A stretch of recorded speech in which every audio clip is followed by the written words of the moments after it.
Okay, so we are going to continue with the packet, the boy, or the dog of Pompeii. We're going to start on page 317. Hopefully you guys have been watching the videos and keeping up. Remember this packet, I'm going to collect it when we're done with it. And I'm going to look through it to make sure that you have your active reading on your paper. Remember, I'm still modeling to you guys, so if you understand active reading and if you have your own, especially connections, that's totally fine. Okay?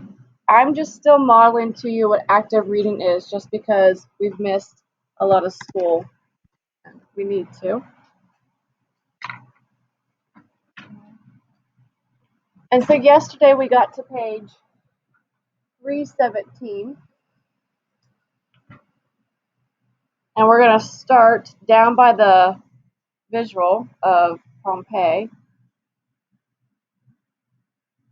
We're going to start on line 55. So just to review a little bit, so the dog is a very loyal creature, so you don't need your laptops, so shut the tops of your laptops. The dog, we've found out that kind of like the dog and the boy have kind of switched roles. Like the dog is kind of like the master and the boy is kind of like the animal. Like the dog takes care of the boy. He gets him food every morning. He helps lead him through the city. He's a very loyal companion. And then yesterday we found out right here, you can see, we were making predictions. It said even though the boy was blind, people who have disabilities, like if they lose their sense, their other senses are greater. So blind people really can hear things around them because that's how they survive. And they can smell. They rely so heavily on their other senses. And so the boy, since he is blind, is the same way. So we made a prediction that he may predict the eruption. He may try to warn people, and they probably won't believe him just because of the way, reading the story, the way that we know that they felt about people back then who had disabilities. They thought they were lesser, thought they were dumb, didn't think they had a brain. So that's just some predictions. Now, I have not read this story, so everything that I'm showing you, and I do that for a reason, everything I'm showing you is what I am doing truly as I'm reading this. Okay? These are what good readers do. I don't know if I'm right. I don't know if I'm wrong. They're predictions. Prediction, it doesn't matter because you can change your prediction as you read. So there is no wrong or right. Well, there is no wrong answer for a prediction because you will eventually find out if your prediction is right. So when he and Bimbo went out walking, he knew just where they were going and exactly what was happening. Ah, he'd sniff and say as they passed a handsome villa. So you guys should know what a villa is because we have the Villa Italia, right? This might be a little bit different, but that's my connection. Glaucus Panza is giving a grand dinner tonight. They're going to have 3 kinds of bread and roast pigling and stuffed goose in a great stew. I think a bear stew and a fig pie. I think we read this yesterday. That's okay. And Bimbo would note that this would be a good place to visit tomorrow. Why does he think that this is a good place to visit tomorrow? Go ahead. Exactly. Leftovers. So he's a smart dog. Or, Tito would murmur, half through his lips, half through his nostrils. The wife of Marcus Lucretius is expecting her mother. She's shaken out every piece of goods in the house. She's going to use the best clothes, the ones she's been keeping in pine needles and camphor. Now you see there's a footnote here. We don't just keep reading because this is how we learn. Camphor is a strong smelling substance used to keep moths away. And there's an extra girl in the kitchen. Come, Bimbo, let's get out of the dust. Or as they pass a small but elegant dwelling opposite the public baths. Elegant, I'm going to put that on as a vocab word. What's the connotation? Do you remember this? We We talk about it a little bit in 7th grade, but we do more with it in 8th grade. What's connotation of a word? I'm going to put that. What does that mean? Remember, certain words make you feel positive, negative, or no feeling whatsoever. Elegant, is that positive or negative, do you think? Look at the words around it and what's being said. How do you feel when you read this sentence? You feel negative? How come? What were some words here that made you feel negative?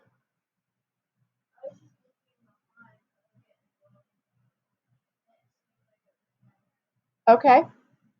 Elegant means if something is elegant, it's very classy, it's very um, extravagant. So elegant has a positive connotation.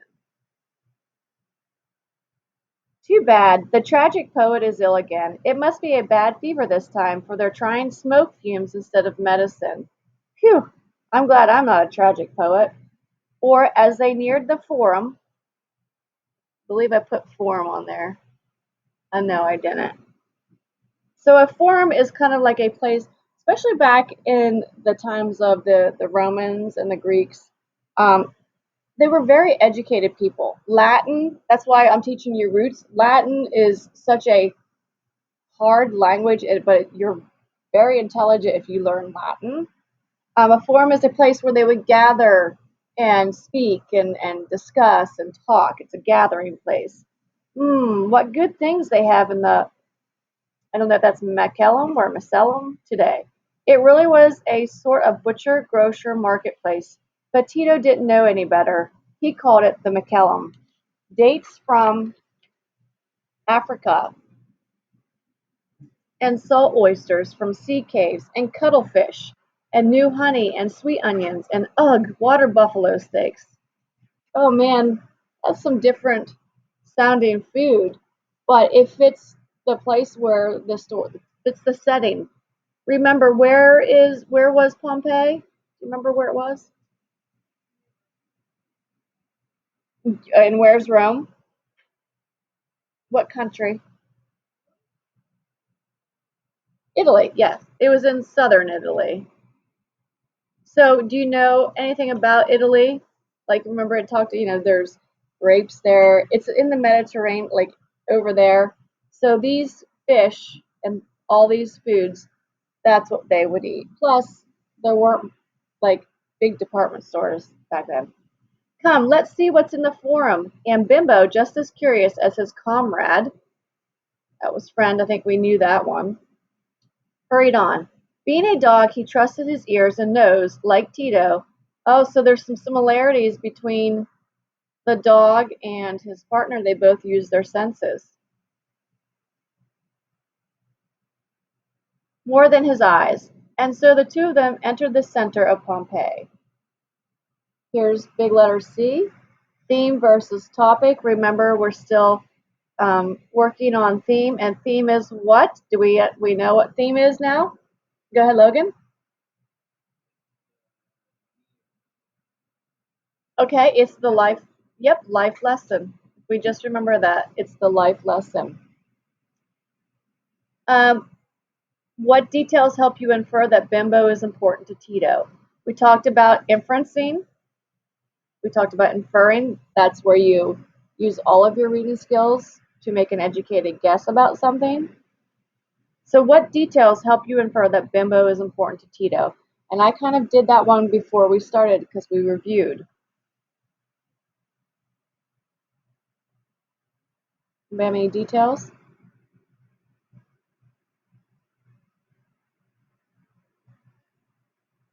Um, he uses his other senses, uses his senses for food.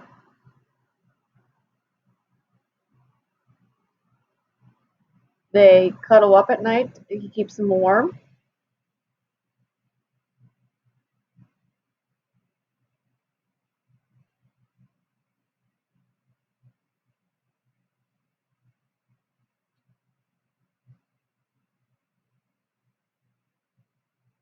The Forum was the part of the town to which everybody came at least once during each day.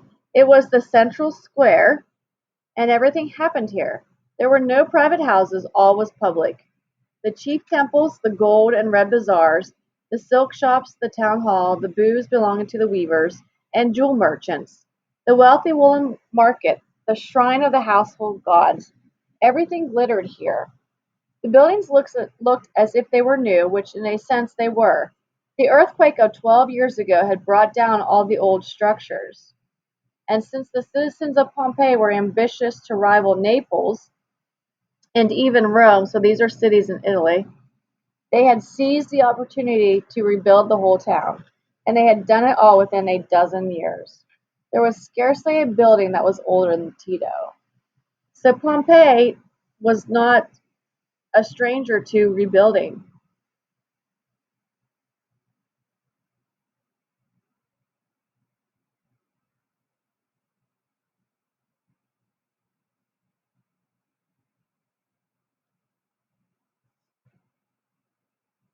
Tito had heard a great deal about the earthquake. Though being about a year old at the time, he could scarcely remember it. This particular quake had been a light one as earthquakes go. The weaker houses had been shaken down. Parts of the outworn wall had been wrecked, but there was little loss of life, and the brilliant new Pompeii had taken the place of the old. No one knew what caused these earthquakes. Okay, so remember, this was really early in time.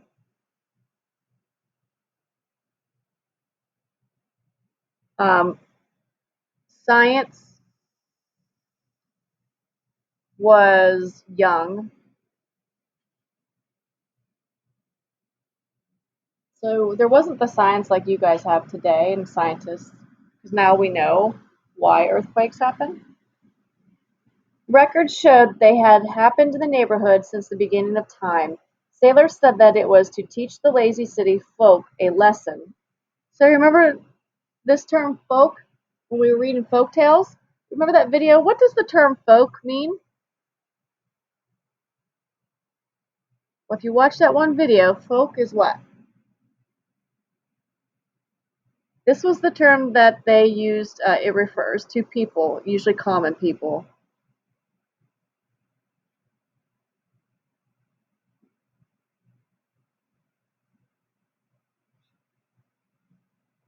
Teach the lazy folk a lesson and make them appreciate those who risk the dangers of the sea to bring them the luxuries and protect their town from invaders. The priest said that the gods took this way of showing their anger to those who refused to worship properly and who failed to bring enough sacrifices to the altars, and though they didn't say it in so many words, presents to the priests. So, because they didn't have science, this is where the myths and the folk tales came from to explain things about nature back in the day. And that's kind of a review because we've already read a couple myths, we read folk tales, and that's why you guys need to do what I'm assigning you because everything relates to itself. That's what I do. I try and build on previous learning. So next year when you have me in eighth grade, you make sure you do that because everything builds until the end of the year. We have this novel that we read, and so try and make sure that you do your work.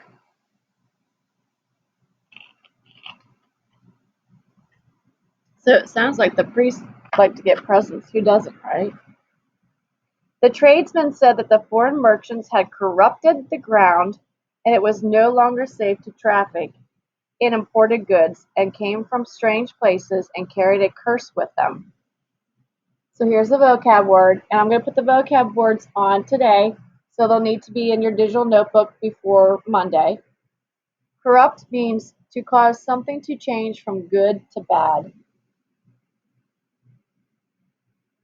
Everyone had a different explanation, and everyone's explanation was louder and sillier than his neighbor's. They were talking about it this afternoon as Tito and Bimbo came out of the side street into the public square. The Forum was the favorite promenade. Now, whenever we're going to learn about the Titanic this year, and whenever I hear promenade, I always think of the Titanic. At promenade, because the Titanic had a promenade deck, but promenade is a public place for walking and socializing. What with the priests arguing with the politicians, servants doing the day's shopping, tradesmen crying their wares, women displaying the latest fashions from Greece and Egypt, children playing hide and seek among the marble columns, knots of soldiers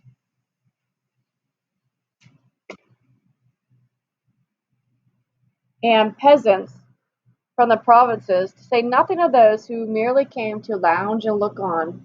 The square was crowded to its last inch. Do you guys know what a peasant is, Logan? Yes, good. I figured you guys did, but I just wanted to refresh your memory. Peasants were the poor people. Remember, and you're going to learn more about the class systems of society, especially with Titanic. Because remember, if you know anything about the Titanic, remember you had first class, second class, and third class. And the majority of the third class people went down with the ship because they were the immigrants, they were the poor people. And back then, people judged you on your wealth. And if you were not first class, you weren't pretty much you weren't worth anything. His ears, even more than his nose, guided Tito to the place where the talk was loudest. It was in front of the shrine of the household gods that naturally enough the householders were arguing. Historical fiction. Remember historical fiction? Um, it's a made up. It has a made up story within it,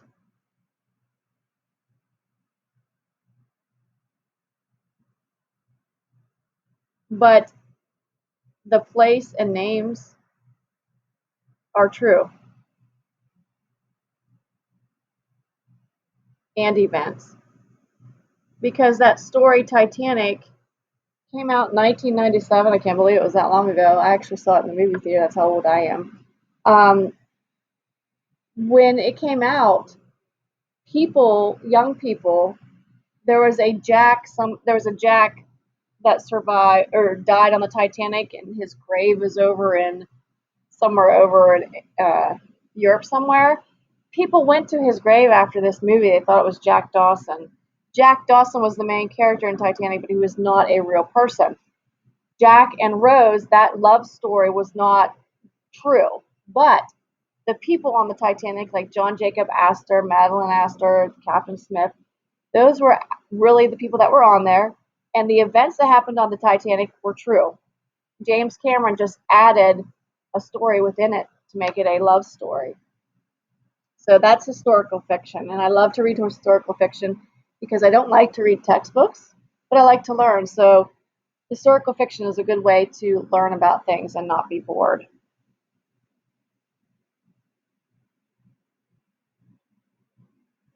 I tell you, rumbled a voice which Tito recognized as bathmaster.